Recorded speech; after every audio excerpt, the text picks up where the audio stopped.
கருணை கடலே குதாவே, உலகத்தை ரட்சிப்பவரே, சரி தவறை பிரித்து பார்க்கும் மன வலிமையை ஜலாலுக்கு தாங்கள் தான் வழங்க வேண்டும். ஒரு புறம் ஷகன்ஷாவாகவும் நல்ல மனிதனாகவும் அவன் விளங்க வேண்டும். எந்த யுத்தத்திலும் அவனுக்கு வெற்றி கிடைக்க வேண்டும்.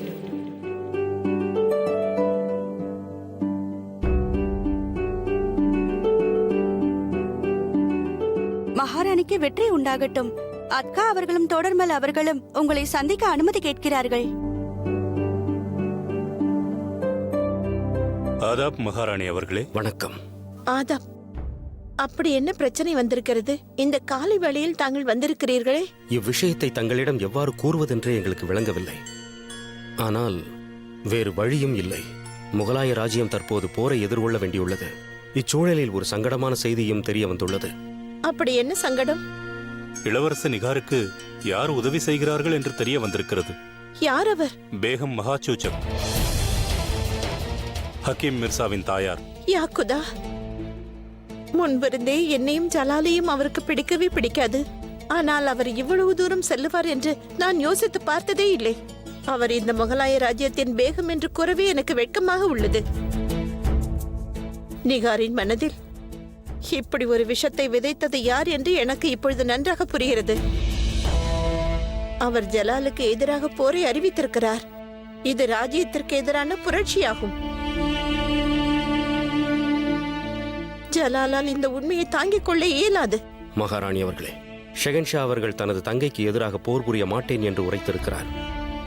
இதில் ஹக்கீம் மிர்சா அவர்களின் தாயாருக்கும் பங்கிருக்கிறது என்பது தெரிய வந்தால், இந்த செய்தியை கேட்டவுடன் ஜலாலின் மனம் உடைந்துவிடும் என்று எனக்கு தெரியும். ஆனால் இந்த ராஜ்யத்தின் ஷகன்ஷாவாக அவன் பதிலளித்தே ஆக வேண்டும். எனக்கும் அவ்வாறுதான் தோன்றுகிறது மகாராணி. ஆகையால் தான் தங்களை நாடி வந்திருக்கிறோம். இதை பற்றி தாங்களே ஷஹன்ஷாவிடம் பேசினால் நன்றாக இருக்கும். எச்சரிக்கை! ஷஹன்ஷா ஜலாலுதீன் முகமது அக்பர் அவர்கள் வந்து கொண்டிருக்கிறார்.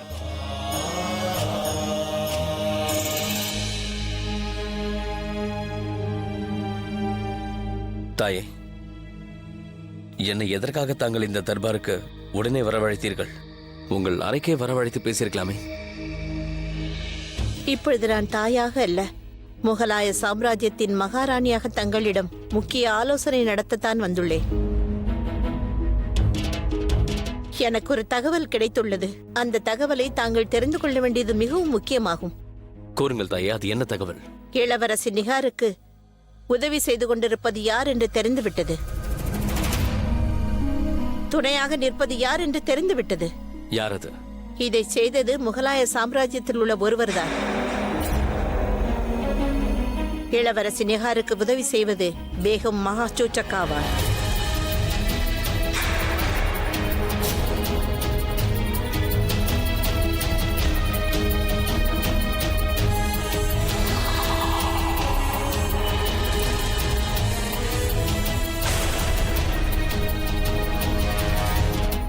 இந்த செய்தி உண்மைதான்.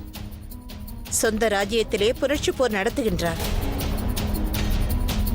ஆக்ராவின் சிம்மாசனத்தை அவர் அடைய நினைக்கிறார்.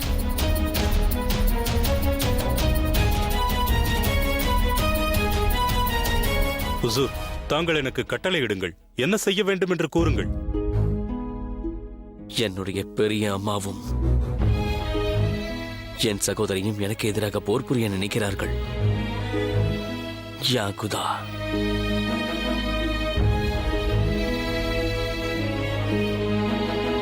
ஷெகன்ஷா, நான் உறவுகளை பெரிதாக எடுத்துக்கொள்வதில்லை. சாம்ராஜ்யத்தில் விசுவாசத்தை மட்டுமே நம்புபவன். அதற்காக நான் இளவரசி நிகாரை எதிர்க்க வேண்டும் என்று கூறவில்லை. ஆனால் பேகம் மகாச்சூச்சக் அவருக்கு உதவுகிறார் என்றால் அது பகிரங்க புரட்சியாகும். ஆம் ஹுசூர், புரட்சியாளனை நாம் என்றுமே மன்னிக்கவே கூடாது. புரட்சியாளர்களை கை கட்டிக் கொண்டு வேடிக்கை பார்த்தால் தங்களை காப்பாற்றுவதற்கு ஷெகன்ஷாவிடம் சக்தி இல்லை என்று மக்கள் நினைத்து விடுவார்கள். ஆகையால் அவர்களை நிச்சயமாக நீங்கள் ஒடுக்கித்தான் ஆக வேண்டும். யுத்தத்திற்கு அனுமதி அளியுங்கள் ஷெகன்ஷா. அவர்களுடைய எண்ணத்தை புதைப்பதற்கு எனக்கு கட்டளையிடுங்கள். என் குடும்பத்தாரின் மீது இதுவரை அன்பும் பாசமும் காரணமாக அமைதி காத்து வந்தேன். ஆனால் அதை புரிந்து கொள்ளாத எனது பெரியம்மாவும் என் சகோதரியும் நாட்டு மக்களுக்கு ஆபத்தாக மாறுகிறார்கள் என்று வரும்போது இந்த ஷஹன்ஷா ஜலாலுதீன் முகமது அக்பர் தன் வாளை எடுத்து அவர்களுக்கு பாடம் புகட்டுவார்.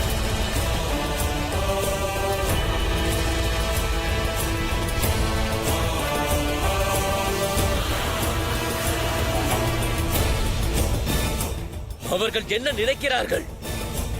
இனி நான் என் பொறுமை முழுவதையும் இழந்து விட்டேன். என் நாட்டு மக்களை ஹிம்சித்து என் நாட்டை கைப்பற்றி விடலாம் என்று எண்ணினால் அது அவர்களின் பகல் கனவு. என்னுடைய வாளால் அந்த பகல் கனவை கிழித்தெறிவேன். என்னை ரத்தம் சிந்த வைத்திருந்தாலும் என் பாசத்தால் நான் அவர்களை மன்னித்திருப்பேன். ஆனால் அப்பாவி மக்களின் ரத்தத்தை சிந்த வைத்தால் அதை நான் மன்னிக்கவே மாட்டேன்.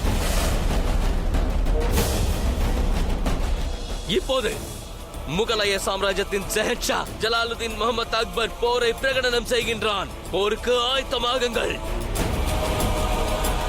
ஷஹன்ஷா ஜலாலுதீன் முகமது அக்பர், ஷஹன்ஷா ஜலாலுதீன் முகமது அக்பர், ஷஹன்ஷா ஜலாலுதீன் முகமது அக்பர், ஷஹன்ஷா ஜலாலுதீன் முகமது அக்பர், ஷஹன்ஷா ஜலாலுதீன் முகமது அக்பர், ஷஹன்ஷா ஜலாலுதீன் முகமது அக்பர்.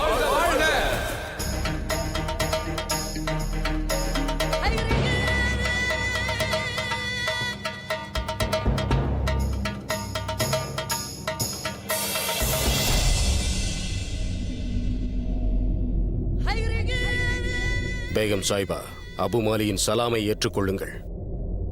ஏற்றுக்கொண்டேன். ஆதாப் சின்னம்மா அவர்களே. மகிழ்ச்சியாக இரு.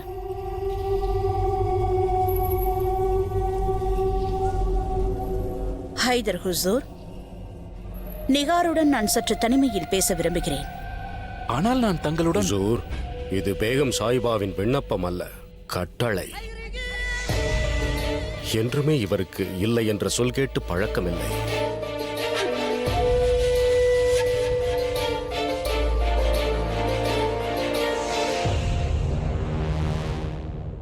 ஜலாலுக்கு இந்த போர் எளிதான ஒன்று அல்ல அதகம்.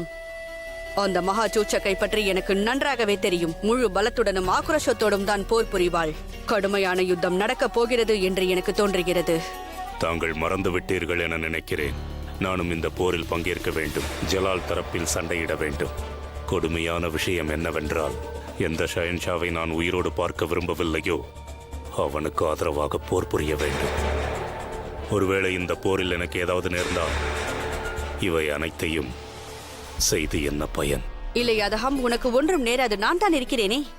மாளிகையையும் கஜானாவையும் கோட்டையையும் பார்த்துக் கொள்வதற்காக மிகவும் திறமை வாய்ந்த தைரியமான வீரர்களை தான் ஜலால் இங்கு விட்டு செல்வான். இந்த பொறுப்பு உனக்கு கிடைப்பதற்காக நான் முழு முயற்சி செய்வேன். நேரம் வந்துவிட்டது. நாம் நினைத்ததை செய்ய வேண்டிய நேரம் வந்துவிட்டது. எனக்கு வேண்டியதை அடைவதற்காக இந்த யுத்தம் நடக்க வேண்டியது மிகவும் அவசியம்.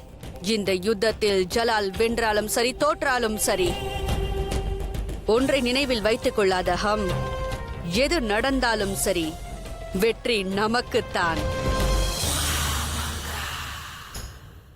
வாழ்த்துக்கள் நிகார். மிகுந்த வீரத்துடனும் திறமையுடனும் நினைத்ததை சாதித்து முடித்து விட்டாய். ஜலாலிடமிருந்து தப்பித்தது மட்டுமல்லாமல் ஆக்ராவில் போர் நெருப்பை மூட்டிவிட்டு வந்திருக்கிறாய். மிக்க மகிழ்ச்சி. நானும் கைகளை கட்டிக்கொண்டு அமர்ந்திருக்கவில்லை. அங்கே பார், அங்கே பார். என்னை எதிர்த்த ஜலாலுக்கு விசுவாசமாக இருந்தவர்களின் ரத்தம்தான் அது. எனது சேனைகள் ஒவ்வொருவரையும் கொன்று கொண்டு வருகிறது. அதோடு இந்த அரியணை எனக்கு சொந்தமாகிவிட்டது. அதேபோல் ஆக்ராவின் அரியணை உனக்கு சொந்தமாகிவிடும். நான் கூறுவதும் அதேதான் பேகம் சாஹிபா. அந்த கோரிக்கையை நிறைவேற்றத்தானே நான் உனக்கு உதவி செய்து கொண்டிருக்கிறேன். ஆனால் இந்த யுத்தத்தில் நீ கடைசி வரை போராட வேண்டும். டில்லியும் ஆக்ராவும் உன் வசமாகும் வரை போராட வேண்டும். என் மீது இவ்வளவு நம்பிக்கையா? இது எனக்கு பெருமையாக இருக்கின்றது. இந்த நம்பிக்கை என்றுமே என் மீது இருக்க வேண்டும். அதற்கு நான் என்றும் போராடுவேன்.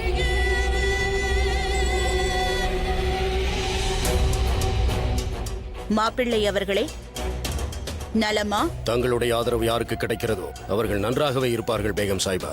ஃபாசில் பே, கூறுங்கள். இவர்கள் ஓய்வெடுக்க ஏற்பாடு செய்யுங்கள். ஏனென்றால் நாளை உதயமே இவர்கள் யுத்த களத்திற்கு செல்ல வேண்டும்.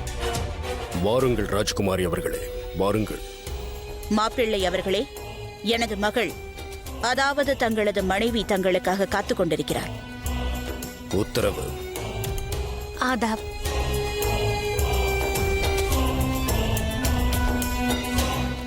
என்றைக்கு நீ ஆக்ராவை எனக்கு வென்று தருவாய் என்று நான் காத்துக் கொண்டிருக்கிறேன் இளவரசி நிகார்.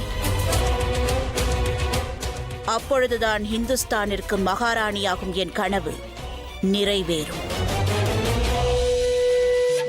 மிர்சா ஹக்கீம் விஷயத்தை நினைத்து எனக்கு வருத்தமாக இருக்கிறது சலீமா பேகம். இந்த தாக்குதலுக்கு மகா ஜூஜக் தான் காரணம் என்று அத்தை அவர்கள் தர்பாரில் கூறிக்கொண்டிருந்த பொழுது அவருடைய முகம் மிகவும் வாடிவிட்டது. வருத்தமாகத்தான் இருக்கும் ஜோதா பேகம். ஹக்கீம் மிர்சா ஷெஹன்ஷா மீது அன்பு வைத்திருக்கிறார். ஷெஹன்ஷாவுக்கும் இவர் மிகவும் நெருங்கியவர். இப்போது தன் தாயை புரட்சி செய்கிறார் என்று தெரிந்தால் வருத்தமாகத்தானே இருக்கும். எனக்கு இந்த விஷயம்தான் புரியவே இல்லை ஜோதா பேகம். பேகம் மகா சூச்சக் ஏன் இவ்வாறு செய்கிறார்? இவ்வாறு செய்வதால் முகலாய ராஜ்யத்திற்கு மட்டும் அல்ல, மறைந்த பாஷா ஹுமாயூன் அவர்களுக்கும் எதிராக செயல்புரிகிறார். எனக்கும் சிறிது கூட விளங்கவில்லை. இவ்வாறு நடந்து கொள்வதற்கு அவர் மனதில் உள்ள எண்ணம் தான் என்ன? ஆதாப் ஷெஹன்ஷா. வணக்கம் ஷெஹன்ஷா. வந்து அமருங்கள். பரவாயில்லை, நீங்கள் இருவரும் அமருங்கள். எனக்கு அமரக்கூட நேரமில்லை. நான் போருக்கு ஆயத்தமாகிக் கொண்டிருக்கின்றேன். உண்மையில் எனக்கு மிர்சா ஹக்கீமை நினைத்தால்தான் மிகவும் கவலையாக இருக்கிறது. நாங்களும் அதை பற்றி தான் பேசிக் கொண்டிருந்தோம் ஷெஹன்ஷா. மகா சூச்சக்கின் செயலை கேட்ட பிறகு அவர் மிகவும் கவலையடைந்து விட்டார். ஆம் ஜோதா பேகம், அவனுக்கு என்னை மிகவும் பிடிக்கும். இந்நேரத்தில் அவன் எனக்கு ஆதரவு அளிப்பதா இல்லை அவன் தாயாருக்கு ஆதரவு அளிப்பதா என்ற மிகவும் குழப்பத்தில் இருக்கிறான். அவன் மிகவும் நல்ல சகோதரன், அதேபோல் பொறுப்புள்ள ஒரு நல்ல மகனும் ஆவான். இப்பொழுது உங்கள் நிலையும் அதுதானே? இருப்பினும் நான் இதை சமாளித்தாக வேண்டும். ஏனென்றால் நான் ஒரு ஷெஹன்ஷா அல்லவா. போகட்டும், எனக்கு விடையளியுங்கள். குடாஃபிஸ்.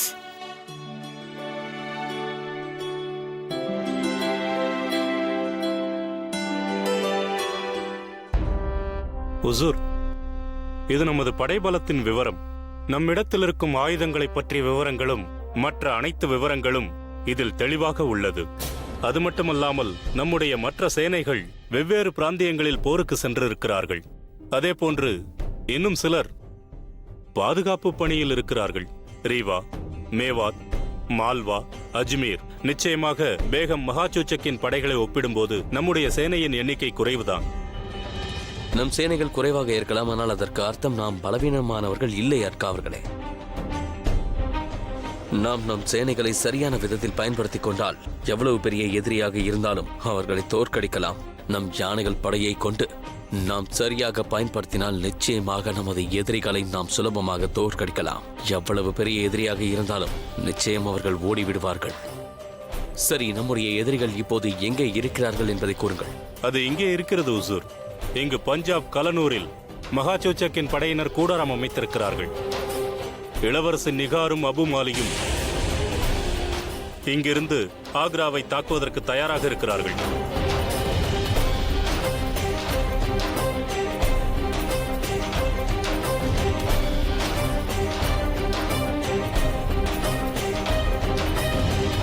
ஆதாப் அண்ணன் அவர்களே, நீ இங்கே? நம் ராஜ்யத்திற்கு எதிராக போர் மூண்டுள்ளது. நான் ராஜ்யத்தின் ஒரு பகுதியாவேன். அதை காப்பாற்றுவதை என் கடமையாக நினைக்கிறேன். மிர்சா ஹக்கீம், எனக்கு உனது விசுவாசத்தின் மீது சந்தேகம் இல்லை. ஆனால் பேகம் சாஹிபா உனது தாயாராவார். தங்களுக்கு கூட தான் அவர் தாயார் அண்ணா. நிகார் தங்களுக்கும் தான் சகோதரி. இருப்பினும் தாங்கள் போராட கிளம்பி விட்டீர்களே, அவர்களை கொல்வதற்காக அல்ல, நமது நாட்டு மக்களை காப்பாற்றுவதற்காகத்தானே செல்கிறீர்கள். அப்போதுதான் முகலாய ராஜ்யத்தின் கொடி உயர பறக்கும். பேகம் மகா சூச்சக் என்னுடைய தாயார் என்பதை நான் ஏற்றுக்கொள்கிறேன்.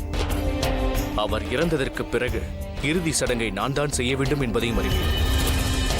ஆனால் தற்போது அவர் முகலாய சாம்ராஜ்யத்தை எதிர்க்கிறார். அதனால் அவரை எதிர்த்து தடுத்து நிறுத்துவது என்னுடைய கடமையாகும். ஒருவேளை தங்களுக்கு என் திறமையின் மீது சந்தேகம் இல்லை என்றால் என்னையும் உங்களோட யுத்தத்திற்கு வருவதற்கு அனுமதியுங்கள். ஹுசூர், இந்த நிலையை பார்க்கும் பொழுது நமது ஹக்கீம் நிசா கூறுவதும் சரியாகத்தான் இருக்கிறது.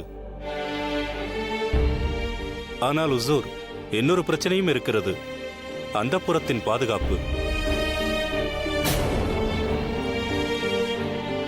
நாம் ஒரு சிறு படைப்பிரிவை பெண்கள் மற்றும் குழந்தைகளுக்கு பாதுகாப்பாக விட்டு செல்ல வேண்டும். இளவரசி நிகார் அந்தப்புரத்தின் அனைத்து பகுதிகளை மட்டும் அறிந்தவர் அல்ல, மாறாக அதன் முக்கியத்துவத்தையும் அறிந்தவர். அப்படி என்றால் அந்தப்புரத்தின் பாதுகாப்பிற்காக சேனையின் பெரும்பங்கை இங்கு விட்டுச் செல்ல வேண்டுமானால் நிலைமை வேறு விதமாக இருக்கிறது. அதனால் எனது முடிவு என்னவென்றால் அந்தப்புரத்தில் இருப்பவர்களும் என்னோடு வர வேண்டும்.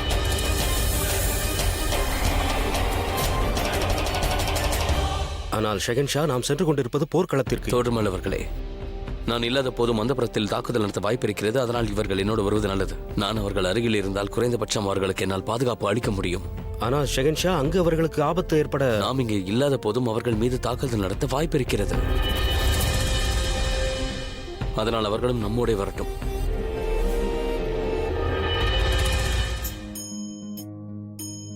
நம்மை சுற்றி போர் மேகங்கள் சூழ்ந்திருப்பது உங்களுக்கே தெரியும்.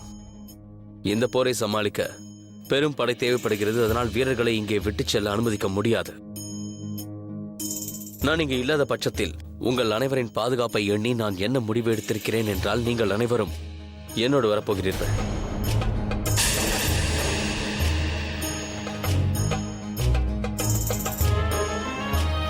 ஆனால் ஜலால், இது பாதுகாப்பாக இருக்கும் என்கிறாயா? நான் என்ன நினைக்கிறேன் என்றால், பேகங்களும் குழந்தைகளும் இங்கிருப்பதே பாதுகாப்பாக இருக்கும் என்று. தாயே, நிகார் இங்கு வந்திருக்கிறாள். அவளுக்கு இங்கு இருக்கும் அனைத்து வழிகளும் அனைத்து பாதைகளும் நன்றாக தெரியும். அவள் எளிதாக இங்கே தாக்குதல் நடத்தி விடுவாள். நான் அங்கு போரில் ஈடுபட்டிருக்கும் போது எதிரிகள் இங்கே உள்ளே நுழைந்து உங்களை கேடயமாக பயன்படுத்திக் கொண்டு என்னை பலவீனப்படுத்துவதை நான் விரும்பவில்லை. ஷெஹன்ஷாவின் இந்த முடிவு மிகவும் சரியானதே. ஜலால், நீ என் அனைத்து திட்டத்தையும் மண்ணோடு மண்ணாக்கி விட்டாய். உங்கள் அனைவருடைய பாதுகாப்பு எனக்கு மிகவும் முக்கியம். அதனால் நான் கூறுவதை கேளுங்கள். நமக்கு அதிக நேரம் இல்லை. அதனால் நீங்கள் அனைவரும் உடனடியாக புறப்படுவதற்கு தயாராகுங்கள். மகாமங்கா, இவர்கள் புறப்படும் பணியை நான் தங்களிடம் ஒப்படைக்கின்றேன். உத்தரவு.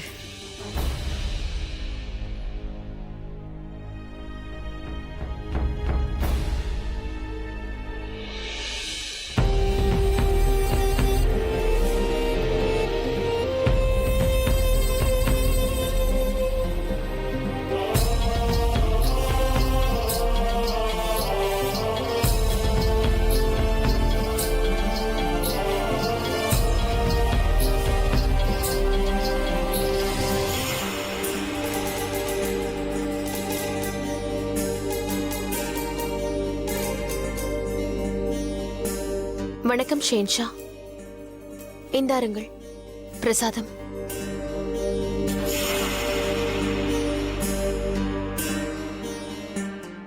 என்னவாயிற்று ஜோதா பேகம்? உங்கள் பூஜை சீக்கிரமாகவே முடிந்துவிட்டது. ஏனென்றால் நான் இன்னொரு பூஜையும் செய்ய வேண்டும். ஆயுத பூஜை. நீங்கள் யுத்தத்திற்கு செல்கிறீர்கள்.